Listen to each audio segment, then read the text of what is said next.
I've been really excited for this conversation for quite some time. Carol and I met through an organization or a company, I should say, called selfpublishing.com. They are a company that helps aspiring authors, whether it's fiction or nonfiction, to take their book from rough draft or even just notes all the way to being published. And now we're both published authors. This is how we met. Actually, she had reviewed my book and then I had reviewed hers as well. And I have to say, I'm so excited to share this with the listeners because Carol brings such an honesty to this topic. So I'm going to sing her praises a bit and introduce her. In her debut bestseller, Chemo Pissed Me Off, cancer survivor turned author Carol Wyllie offers real insight for anyone who is facing cancer illness or really any of life's challenges. She is humorous and sometimes irreverent, which I love, while showing us how to keep faith and gratitude at the forefront of our toughest battles. Taking something as ominous as cancer and turning it into an opportunity for growth, Carol is now a full time author. She has published two best selling children's books with another on the way and is currently working on a follow up to her first nonfiction book about the breast reconstruction journey. It will be titled Boobs Are Overrated. Love that title. Carol hopes to inspire and help others through her transparency and willingness to share her experiences. And as I mentioned, Carol and I met through the selfpublishing.com company. I am delighted to have you here, Carol. Welcome to the show. Hi, thanks for having me. I appreciate it.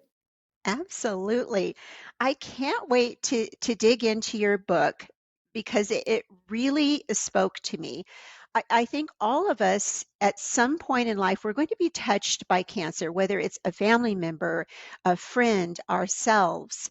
And I remember caring for my father through his cancer journey. And so the book really spoke to me.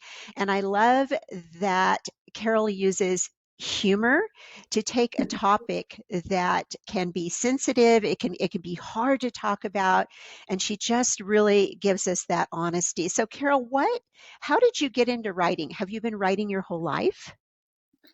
I really have, honestly. It was always the dream. I more envisioned myself in maybe a Judy Bloom capacity. I wanted to write those books that really resonated with young people because that's really where my love of reading and ultimately writing began. So I always said that I prayed to have this dream realized. And going forward, because Chemo Pissed Me Off was my first published book, I might pray a little more specifically for the vehicle that takes me there. So, you know, I'm counting this journey as a silver lining toward my dreams, I guess, if you will. I was a stay-at-home mom for about 20 years. It wasn't ever the plan. It was just that my husband and I were raised by single mothers, and when we started our family, it was important for us to be super involved, to have a parent always around for the children, whatever they may need. And that just kind of morphed into this life of raising my children until they went away to college. And so once we became empty nesters, it was like, oh, I can now pursue this thing that I've always wanted to do. And then got breast cancer, and that became the book I wrote instead of maybe pursuing a fiction author career. And I might still, I'm just saying I've got all this material. Why not use it? Why not use it to help Absolutely. somebody? Make this mess mean something. So Because I really do feel your book can help people, not just people who are going through cancer, but really any life challenge, any health challenge where we've had to see several doctors, maybe the frustration. I could definitely relate to your frustration that you describe in the book, going to different holistic doctors and, different specialists that aren't communicating with one another. So that really resonated me having been through my own health complications in the past. So you were initially diagnosed at age 41 with stage zero cancer, which is sometimes referred to as a precancer. And now I've heard of precancers, but I had never heard that you could have stage zero breast cancer. Can you describe, kind of walk us through what happened, what that was like? Yeah, it's super strange. So I didn't even know there was a stage zero when they threw that term out to me, honestly.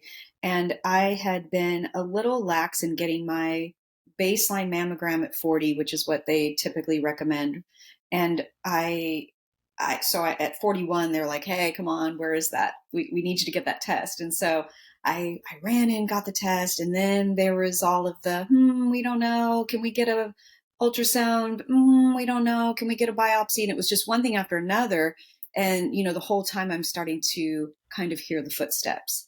I don't know why. I just had a gut feeling that this isn't going to be okay. And, I opted for something that I know they consider very radical. So I opted for a mastectomy for something that wasn't even cancer technically. However, the pre-cancer, so they call them microcalcifications, they were so widespread, it was literally throughout my whole breast. So yes, they could have done a lumpectomy on the bigger, the tumor, if you will, but it wouldn't have taken away all of those possibilities. And I feel like, knowing myself, I would have been waiting and wondering. And it just made more sense to me to just remove the entire possibility. So that's kind of how this whole journey began. In hindsight, I don't know that I would have done it differently. I know that it's created a snowball effect that I could not have even imagined.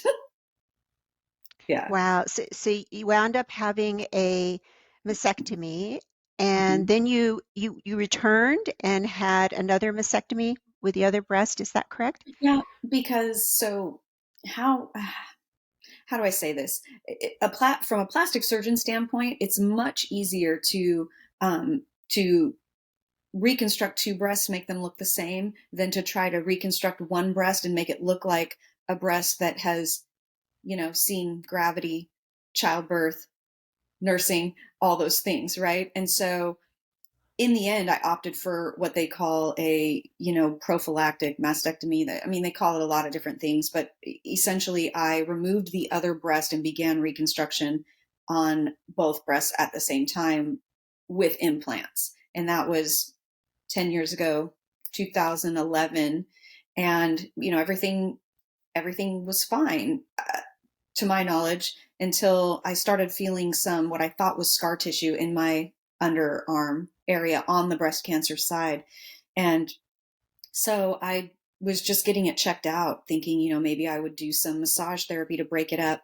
And it turned out that there was some very minute breast tissue left behind in my axilla region. Not even all women have breast tissue there, but I did. And of that very minute amount, there was some DCIS, the precancer that they diagnosed me with, that had turned into invasive cancer. It was very, very small, still not in my lymph nodes, but because in the cancer world, it was considered a recurrence. I was then um, I was then told I needed chemo, radiation, hormone blocker, all the stuff, right? All of the cancer protocol that exists now. I don't believe it was a recurrence. I believe it was breast tissue that was left behind that just took 8 years to grow into invasive cancer. They don't have a category for, we left that behind and it grew.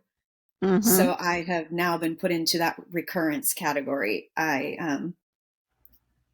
So yeah. So I went through all the bells and whistles of cancer treatment. It damaged my implants. So then after that, I had to get those removed. And I'm now in the middle of reconstruction that has taken so long. Thank you, pandemic. Thank you, the slow wheels of the medical world. It's just been unreal. I don't even know. I need a new word for unreal. It's been crazy. It's prompted me to write another book.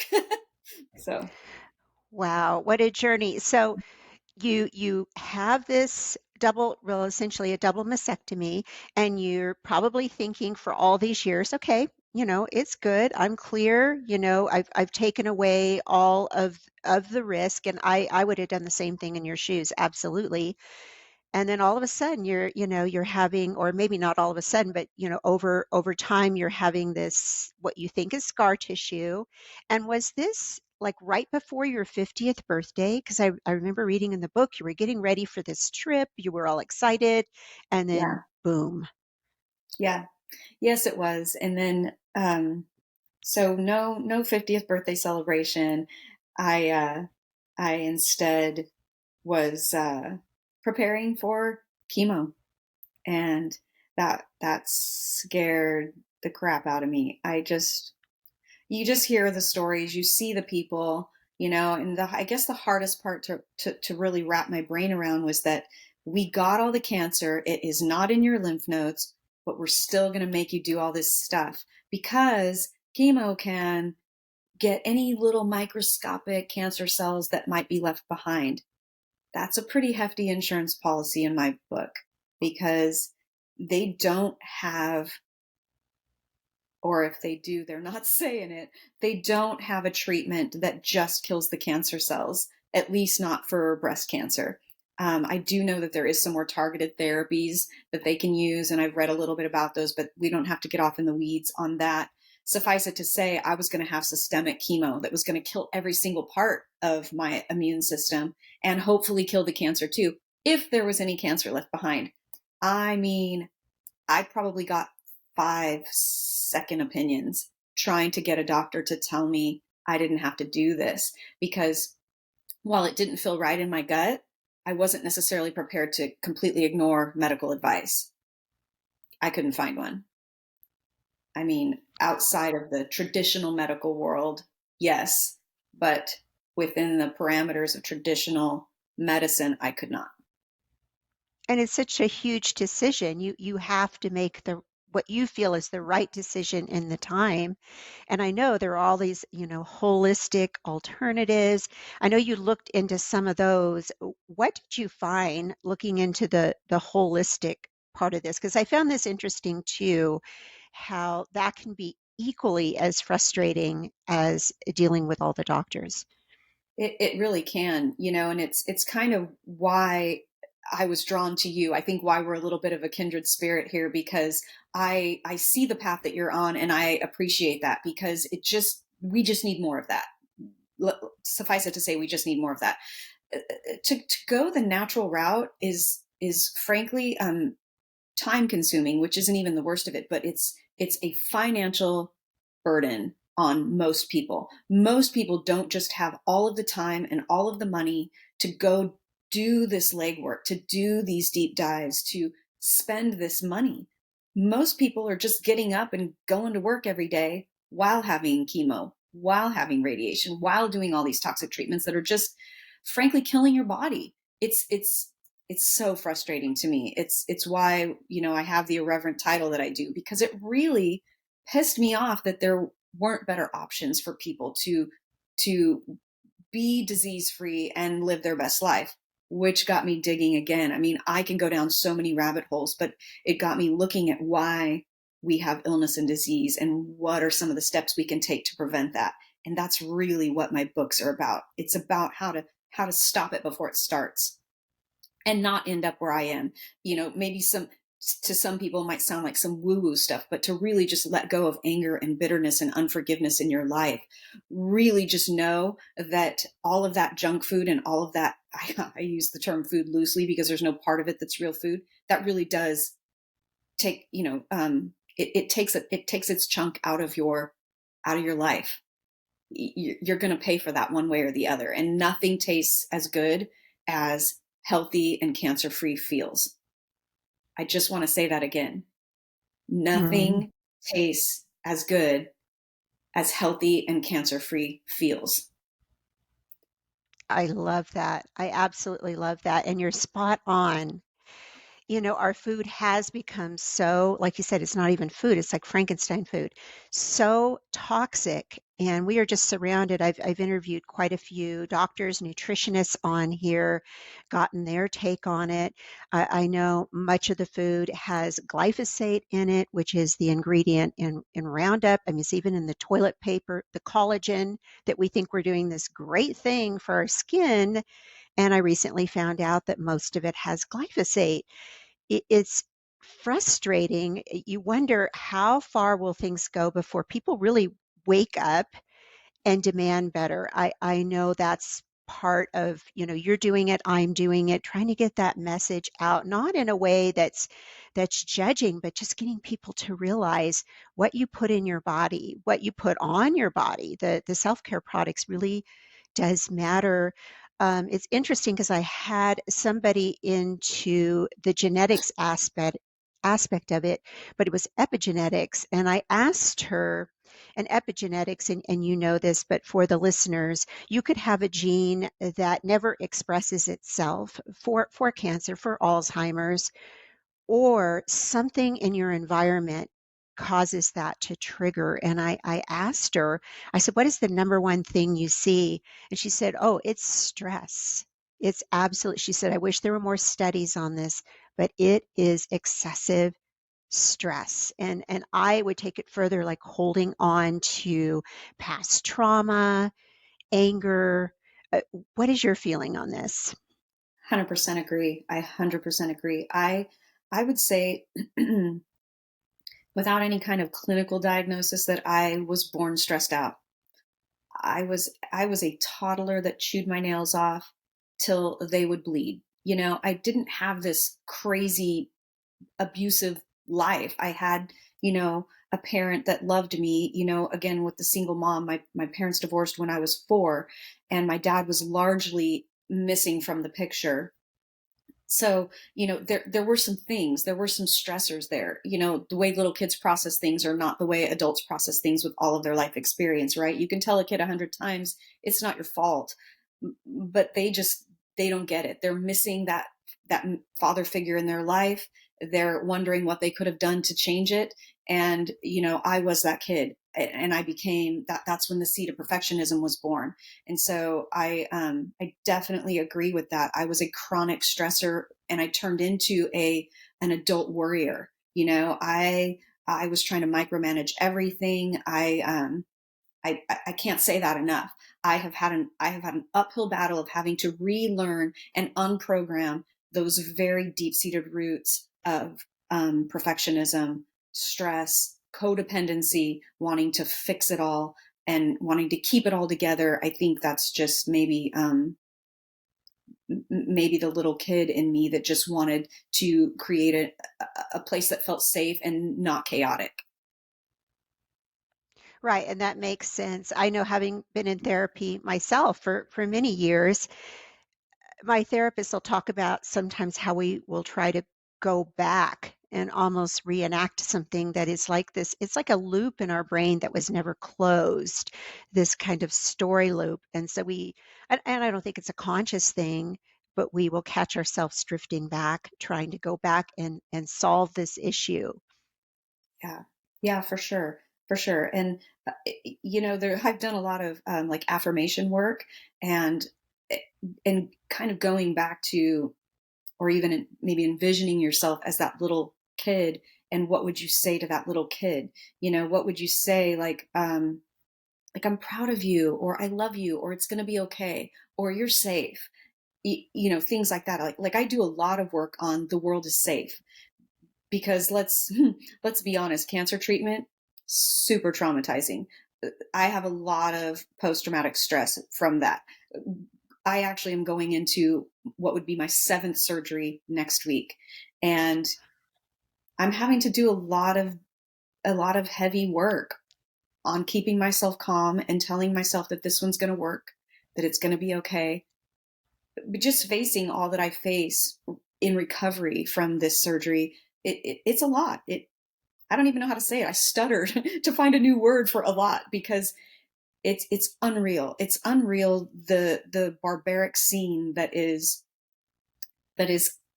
cancer and reconstruction treatment for women. And there's so many different places I can go off in the weeds, but there's even an aspect. Okay, I have to own this. So I'm not saying that anyone makes me feel this way, but there's an element of shame in wanting to look good. Like when you get to the doctor, when you get to the plastic surgeon, you're saying, well, will they look the same? Will they be even? Will they this? You have a lot of questions, and we don't have to get into all that, but suffice it to say that I get these blank stares sometimes, like the subtext of that look is, you should feel lucky to be alive. We're going to do the best Mm, we can. I hear you. I hear you. I'm trying not to get And choked up as I say it. I because it really does choke me up, and it gets me emotional because, um, I do still want to look good. I've had over a year of walking around with one natural live tissue breast and one place where a breast used to be because that live tissue surgery didn't work, and I had to go in for an emergency surgery 10 days later and have all of that dead tissue removed, and it's been a lot. So. And that is traumatic, and you should feel like you want to look good. I see nothing wrong with that. I don't know. Oftentimes women do feel like a little bit embarrassed, like, oh, that's vanity. And I think too, we're both Christian women, we're both believers, and there can even be this kind of, I don't want to misstep here or misword it, but a feeling like, well, I'm a Christian, I shouldn't want to look attractive or want to look good. Right. And that's not the reality. That's not true. Right, right. I think it's okay to want to look good. I think it's okay to want to feel pretty. And I just kind of, I resent it a little bit when I am met with a lot of brick walls, if you will, when I pose those questions, when I ask for those outcomes. I think we can do better. I I even, do too. I I do mean, in, too. in my first book, I talk about using the cold cap to keep my hair, Yeah. and it was a lot. It was a heavy commitment to hair. I don't know that I would recommend it. But again, in my shoes, knowing that I was cancer free, but I was going to go through all these treatments that were going to make me look sick and feel sick, somehow hanging on to my hair was a big deal, and it didn't actually work the way I wanted. So they say you keep 50% of your hair with a cold cap, and I have pretty thick hair, so I thought, okay, I'm going to look like I have really thin hair. No, I lost all of this hair and kept all of this hair. So I looked like one of the guys from like an 80s hair band where I was just hanging on to my glory days or something. It was not a Oh good look, no. and it took me a Hmm. long time to grow it out. I started having like this mullet effect, and it it just wasn't good. I finally have a hairstyle that I chose that's not that's not just some transitional grow out thing. So but yeah, it's again trying to feel like myself, trying to feel pretty. It cost me. It cost me a lot. It cost me a lot of pain and just time and just stress, and they don't make it easy. Let's just say, the cancer gods don't make it easy. All those doctors, all of those professionals, all of those experts, and then it comes with a little side of shame of do you really, should you really be worrying about this? You're lucky to be alive. Well, you're right. I'm lucky to be alive, and I'm grateful for it. Can I have hair too? Can I have a normal looking chest too? Can I Right. can I put a Right. swimsuit on without freaking out and needing a Xanax to go to the pool? I, And really, to me, I'm thinking as you're speaking, do they have anyone that liaison comes to mind that kind of is that go-between person that is understanding where you're coming from, but that can communicate with the doctors in such a way so that they humanize this experience? Because I think that's what's the problem is. It's cancer is like I hate to say it, but the chemotherapy is like big business. I remember taking my dad in for chemotherapy and seeing all of the employees and how they tried to normalize the treatment room and make it all like here's the TVs and the snacks and the cozy chairs. But I remember thinking, wow, this is like millions of dollars that or more, billions of dollars in chemotherapy, radiation, all of the cancer treatment. And I'm thinking, even if they could just humanize the experience a bit for people, have a liaison, help them to communicate with the doctors, help the doctors to understand the patient's point of view. Yeah, I know they do have that. I want to just I know they do have it. But again, it's not streamlined, it's not user friendly. I randomly got calls from those types of people.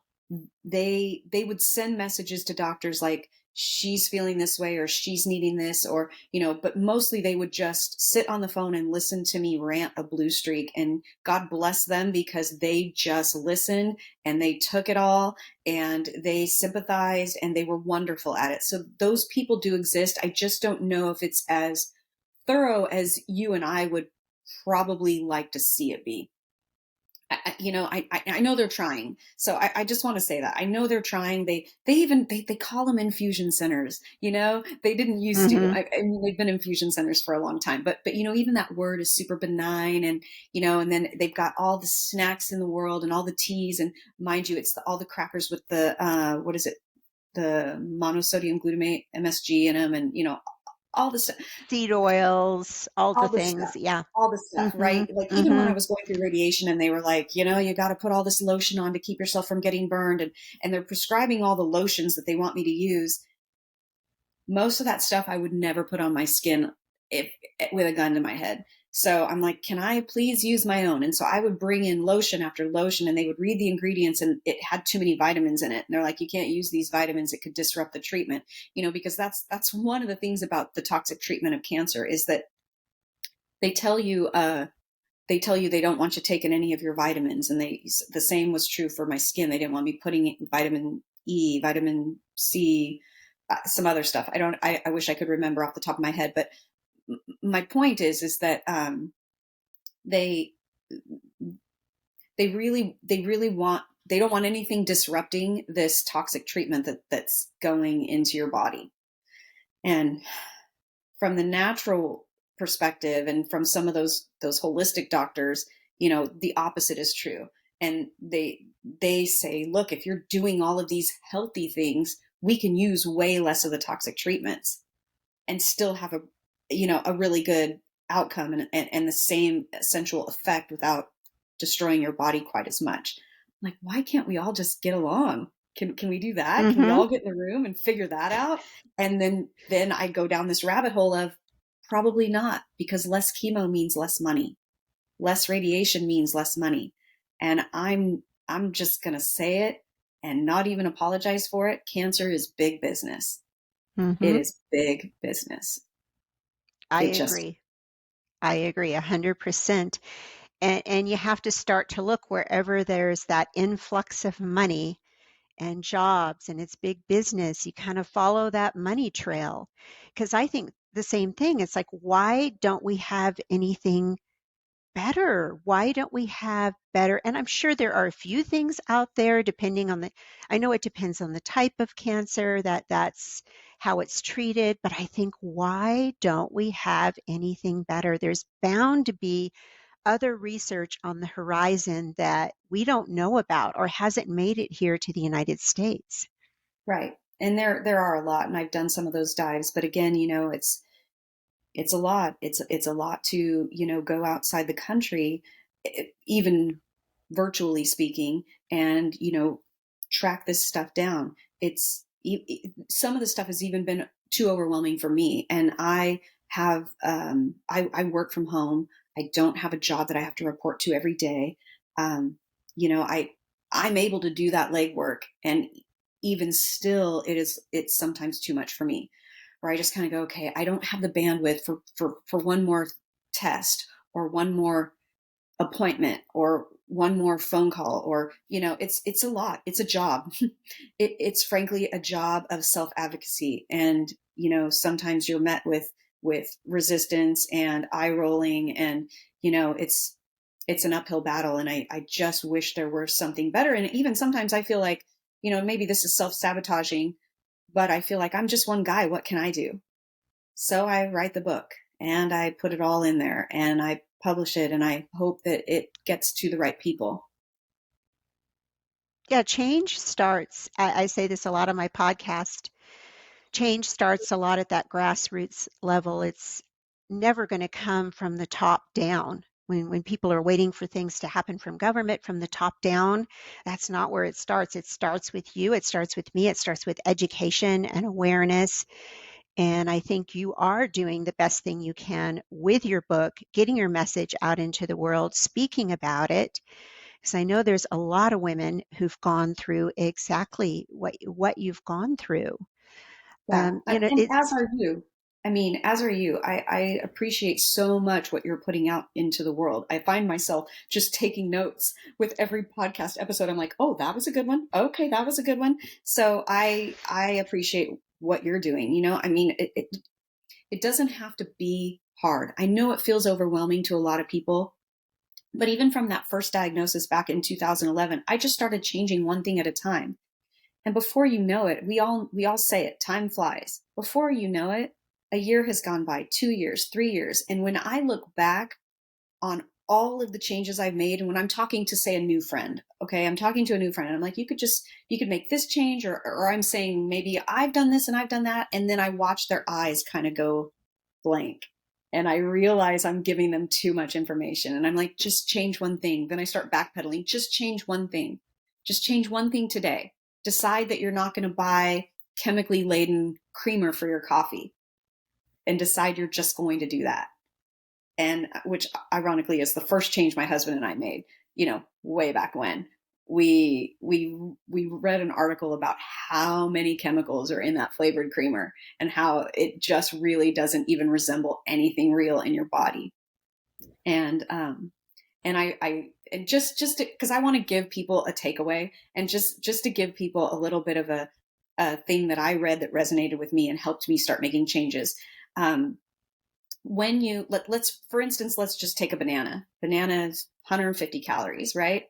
And then you've got these little banana snacks in a bag and it's 100 calories. And people are always drawn to that. That's the marketing, right? And they're like, well, I'm going to go for that little banana snack that's 100 calories versus the banana that's 150 calories.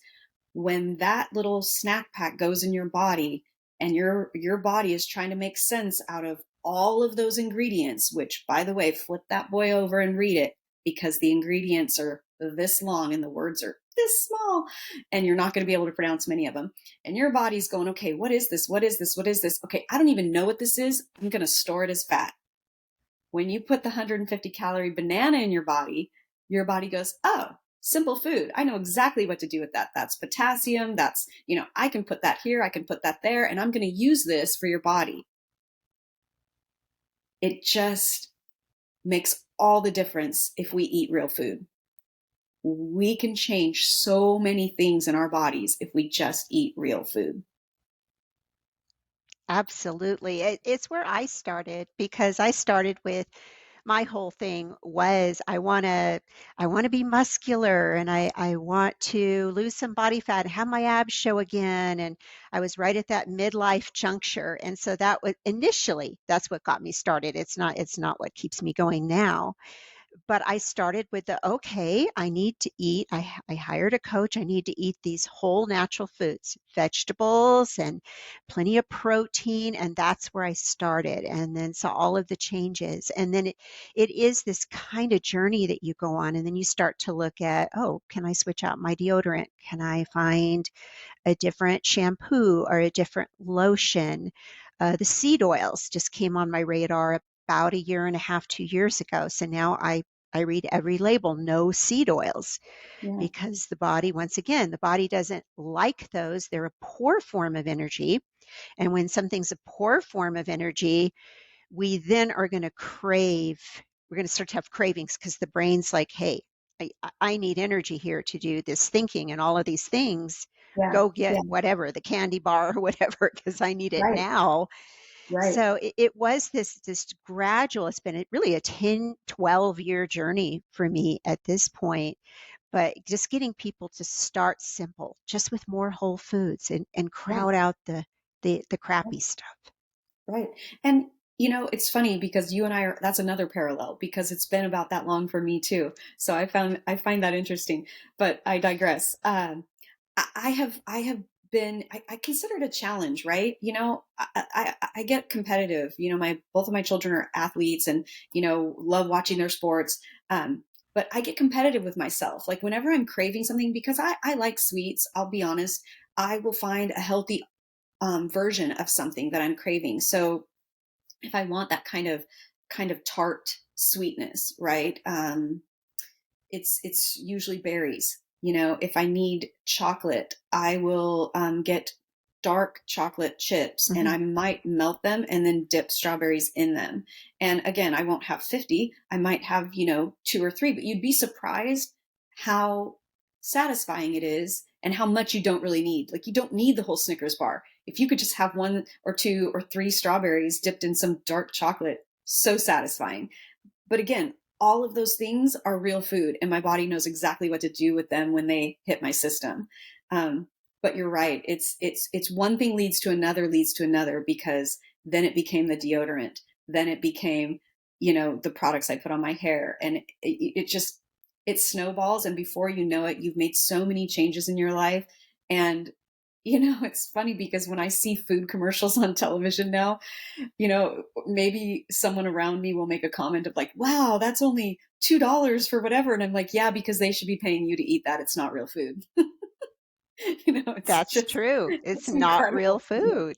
Your body doesn't recognize it. Absolutely.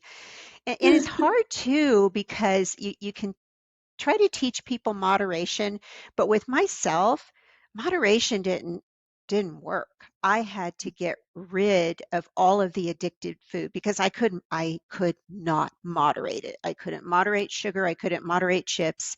I had to just get rid of it all and Yeah. clear. I talk about clearing the signals, like so your Yeah. brain and your body can feel true hunger and what it should be Right. feeling. Well, I don't even know where I read it, and I should write it down the next time I find it. But I read a very cool thing that said, stop using your willpower like it's an unlimited resource. So this is another great takeaway for probably all of your listeners because they obviously want to be healthy, right? That's why they're here. Um, and so if you treat your willpower like it's fuel in your car and it's eventually going to run out and you're going to need to refill it. In other words, don't put all the crap in your pantry and then use your willpower not to eat it. Just don't put it in there. Just don't give yourself the options. If you're not a person that can be self-motivated to work out at home, then join a gym. Because when you suit up and walk in that door, there's nothing else going on but working out. Like for me, that's what I need. I know when I'm at home and I have all the equipment and I have all the stuff and I don't do it. Instead, I go do some housework or some other projects I have going on around the house. When I suit up for the gym and get in my car and go and walk in those doors, that's the only reason I'm there and I get it done. So my point is whatever works for you, just make that happen in your life.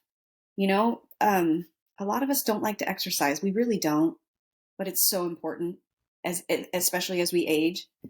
So I think making that a priority in our life of finding a way to get it done is huge, whatever that looks like for you. Absolutely. I agree. Strength training is essential. I don't even consider it a negotiable. Like that's a non-negotiable in my life. Even if I don't feel like it, even if I'm having a flare up with my autoimmune, it's like, no, we're going to get this strength training in because it's that important because that muscle is it's our insulin sensitivity, which we're finding out that is huge for preventing chronic disease. I mean, having that reservoir where when you do have that excess blood glucose, it's got somewhere to go. Your muscles Yeah. are going to use that. So important. Yeah. Did you find it hard to get back into exercise after going through all of the treatments that you went? I mean, how long before you felt strong enough that you could actually make that trip to the gym? So I'm still transitioning back into the gym rat that I was before I started the reconstruction, and even treatment, right? Even the because I started treatment in 2020, and I pretty much had almost a year of just needing to recover from treatment. So in 2021, I started trying to get back into exercising, but I was dealing with lymphedema, and then ultimately began the journey of reconstruction. And so in between surgeries, I would, maybe just go back to cardio, just something, just moving a little bit. And I'm still there because, again, going into another surgery that's going to be 4 to 6 weeks recovery, and then I'm going to have to start all over again. But what I kept finding was I would go take some classes. We have a really good again, I live in a rural area, so we don't have a lot, but I have a really good fitness center here and a great instructor. And so I would take her classes, but I found that my body wasn't working the way that it used to work. So I would, in a class environment, I'm again competitive. I'm going to keep up with the masses, right? So I'm pushing and I'm doing these things, and then I would hurt myself.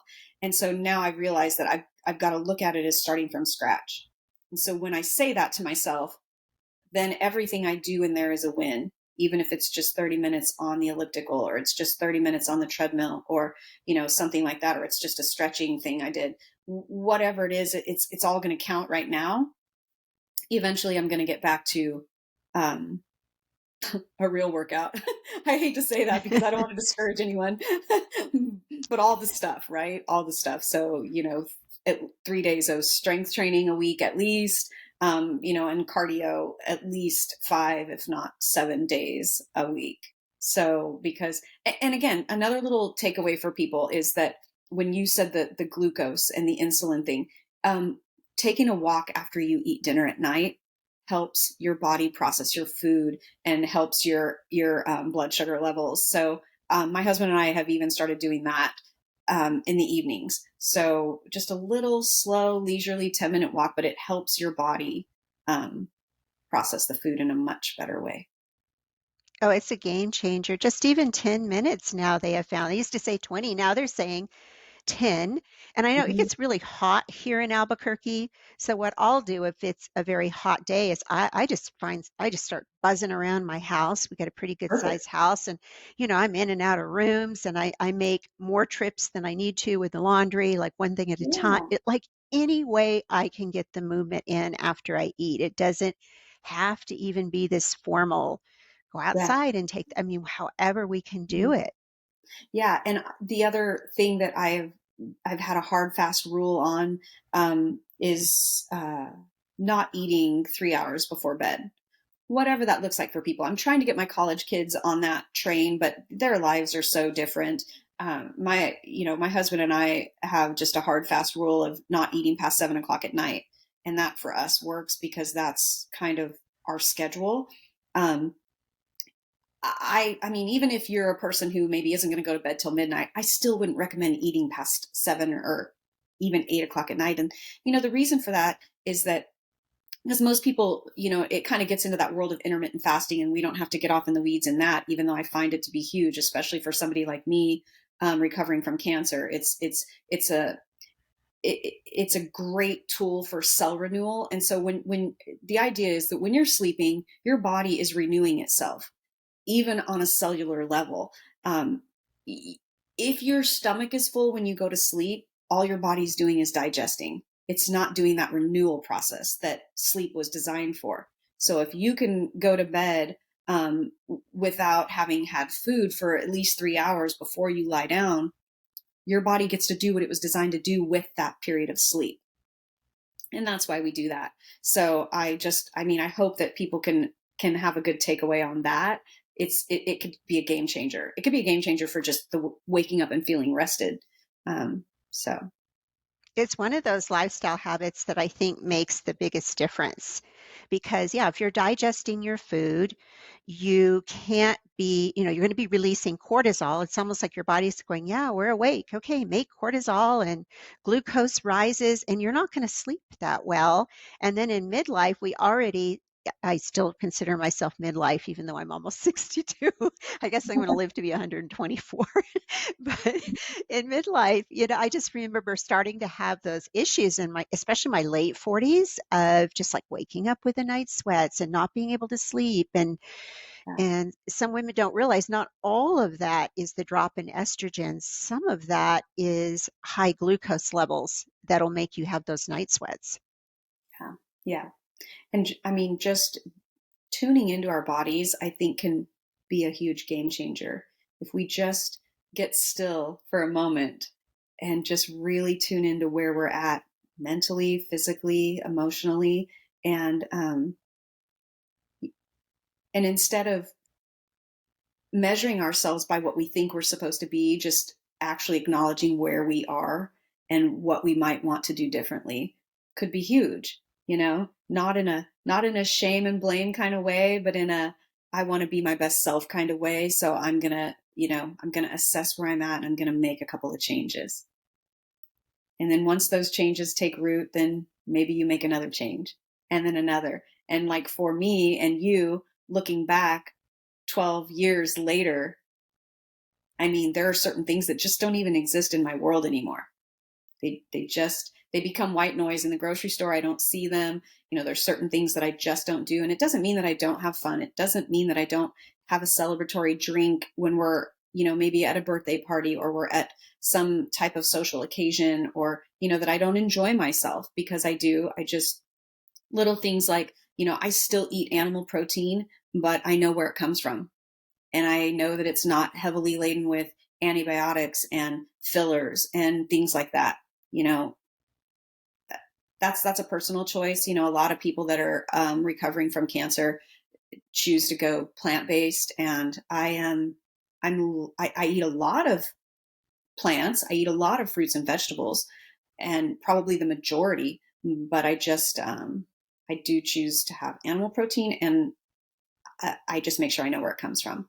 So, from a cancer standpoint, I would highly recommend that for people too. If they choose to have meat, and it's not recommended for all cancers, especially people with active cancer, just I would, I would know where it comes from. The source matters the most. I say that with the saturated fats too. People ask me about that all the time, and said, yeah, you do have to be aware of those. There is that link to cancer. There is that link to cardiovascular disease, atherosclerosis. But most of the problem is with ultra processed food, saturated fats that are coming through meats that are injected to make them more palatable, and all these experiments done in labs so that the food is basically irresistible. The palatability of the food is there, the Yeah, taste, the salt, the fat. That's where I see the biggest issues. I mean, we're right back to if you're eating whole food, as God intended it, and yeah, no hormones, nothing injected in that. It does the source of our meat really, really matters. That's good advice. yeah, I want to touch on something a little bit differently here, because this was you talk about us kind of being in alignment in so many different ways. And I have to say, some of your stories that you would tell, I absolutely love, because I'm like, oh, I've thought that. Oh, I've wanted to say that. Because I see a similarity in that I had that kind of anger. Sometimes if I felt slighted or someone's putting me down or underestimating me, and it's like, yeah, whew, really? But I would yeah, stifle mine down and then not mhm, always, it wouldn't come out of my mouth, but then it would come out at like an inappropriate time or circumstance because I'm bottling it all up. But yeah, you talk about, a few different stories in the book, like being out on the trail and the man was wearing a mask. This is in the middle of COVID, and he's like yelling at you to put on your mask, which the same was happening here. And how you had this whole conversation of how you wanted to answer back and say these things. I thought, oh, that's me all the way. My brain would be going. Yes. What has changed for you since having cancer, going through that process? Do you hold yourself back a little bit more, or um, maybe that's not the word, but you talked about saying not everything requires a response in that particular Right. situation. Right. So it's again, the default settings are super deep, right? They're super ingrained. So it's always my gut reaction to just respond with the first thing that comes out of my mouth. It's arguably what makes me a good writer. I'm very quick-witted. I can really come back at somebody and just just really get them with my words. And I don't even say that to be proud, because sometimes it's not very cool because you can't take those back. But it makes me pretty funny when I write. So we're just going to use that. We're going to use that superpower for good now instead of evil. But I do stop myself more now. And I actually congratulate myself. I, I give myself those pats on the back for doing the things that I hope to do. Some of the things that I hope to do in my life is to just be able to be more still, to think it through, to take a minute, to take a breath, because that's not my default setting. I I'm a very passionate person. That's the kindest way I can put that. I let things really get to me, and I think that sometimes that means we're the movers and the shakers in the world, and that we're the ones that are going to affect change. Um, but sometimes you don't have to burn down the whole castle just to remodel it.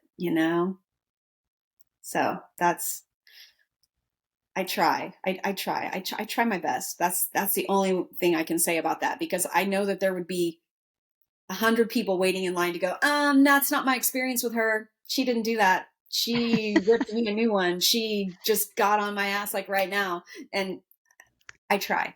I try to leave And people with faith dignity, because helps. that's what I want to be left with, right? I try to bring some calmness and dignity to the table when I have to have a difficult conversation, and it doesn't always happen. We're human. Yeah. And I think too, just having that faith. I know you're a woman of faith. I'm a woman of faith. And sometimes when I don't respond the way I wanted to, or I look back and go, oh, really, Carol? I feel like, okay, I can go to God, talk about this, lay it at his feet. We're human. And, Yeah. I I mean, think the he plus knows who we are, side, right? He knows yeah, us. he knows who we are. He created us. And this idea we have to be perfect because we are women of faith is ridiculous when you think about it. We all have our struggles. Yeah, for Well, I sure. wanted And to be that's for sure one of mine. Definitely one of mine to kind of think before I speak, and to just play it out a few steps before I just lead with that passion that's at the forefront. but being passionate, I mean, there's that plus side too.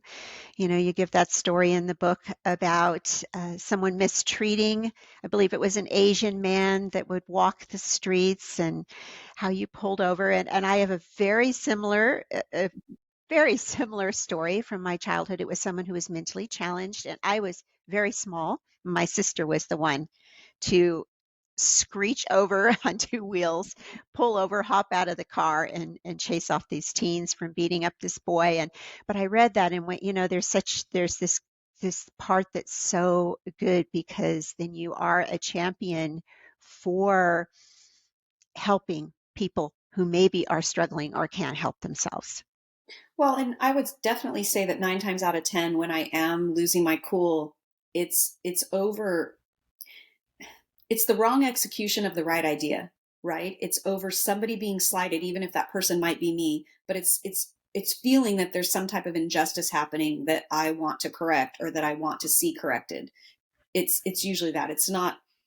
I would say 9.9 times out of 10, I'm not just deciding to be a jerk to somebody for the sake of being a jerk. It's usually because I'm feeling there's some wrong, there's some injustice that needs to be corrected. And again, it's not the world according to Carol, right? It's not the world according to me. It's just something that I'm feeling in that moment. And I've absolutely been wrong. I've absolutely seen things in a slanted way that maybe wasn't the real deal. I always say there's three sides to every story. There's their side, there's my side, and there's what really happened, because we're both bringing our own perspective to the table, right? So, So very true. Well, I want to be respectful of your time, Carol. And as we start to wrap up, a couple of different things. How can the listeners connect with you and find your books? And was there anything that I didn't ask that you would want the listeners to know? oh my gosh, I don't think so. I am just an open book, and I just love kind of having this free conversation with you, as just two like-minded souls. So I appreciate that. And I'm everywhere, probably most actively on Instagram and Facebook. And you can find me on Instagram at the Wyllie Girl, my last name Wyllie. You can find me on Facebook at Wyllie Girl. My website is wyliegirl.com. My books are sold on Amazon, but they're also sold wide wherever books are sold. I would I would love for you to check them out. And I would love for you to leave me an honest review. Tell me what you think, because as writers, we're always trying to be better than the last project. So, and I just appreciate your time, Carol, and I appreciate what you're doing in the world. I love it. I'm here for it. Thank you, Carol. Thank you, Carol. I appreciate you being on and I appreciate the work you're doing as well. I know you're making a difference in lives, and I know even with this podcast, we've just made a difference in lives. So thank you so much. Awesome. Love it. Thank you so much, Carol. And to our listeners, wherever you are in the world, we wish you every blessing. Bye bye.